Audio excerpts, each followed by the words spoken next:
Hi everyone, Beth Gonzalez here. A few weeks ago, I was approached by the Kids Life Ministry and asked if I would be willing to help with one of their worship videos and teach on one of the heroines in the Bible, and that would be Queen Esther. And her whole story can be found in the book of Esther in the Old Testament, and it is quite a story. It rivals any soap opera you'd find on TV. And one of the unique things about this whole book is that God's name's not mentioned anywhere in the book of Esther, but his hand is all over the story. And the verse I'd like to talk about is from chapter 4, verse 14.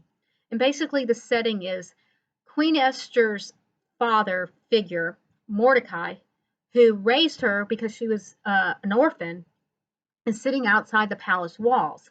And he has found out that one of the king's trusted advisors, Haman, who is one of his mortal enemies, has put out a decree that all the Jewish people need to be killed, and that would be Mordecai and Esther. But the king did not know Esther was a Jew, so she was kind of deceptive in that way, and she'd been living in the palace a life of luxury. So Mordecai is rebuking her and asking her to come and save the nation and approach the king. And what has happened is he's sitting outside of the palace walls, and some of her servants come up to him, and this is what he says in chapter 14. He says, "And who knows whether you have not attained royalty for such a time as this?" Esther was very reluctant because she knew that she could be killed if she approached the king without being asked by him to come see her. So she prayed and fasted and decided that yes, she needed to go approach the king and beg for the mercy of her people. And she also had to confess that she was a Jew. So, how does this relate to you and me? Where are we standing? And where are we for such a time as this? One of my favorite pastors is Dr. Tony Evans, and he has written a little bit about this verse, and I love what he has to say. He's saying that Mordecai rebuked Esther because she was living this life of luxury, and she had no idea what would happen to herself when she approached the king.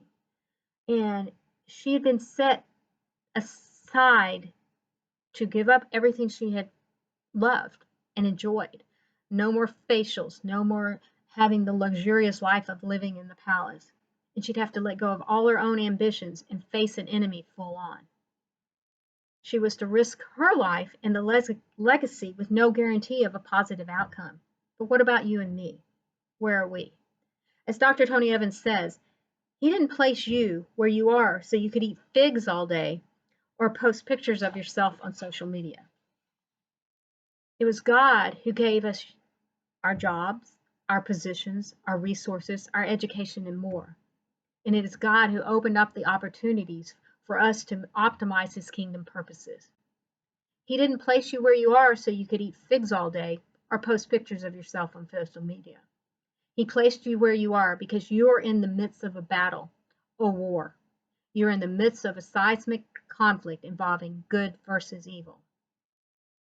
An entire nation was grateful for how Esther responded to Mordecai's rebuke.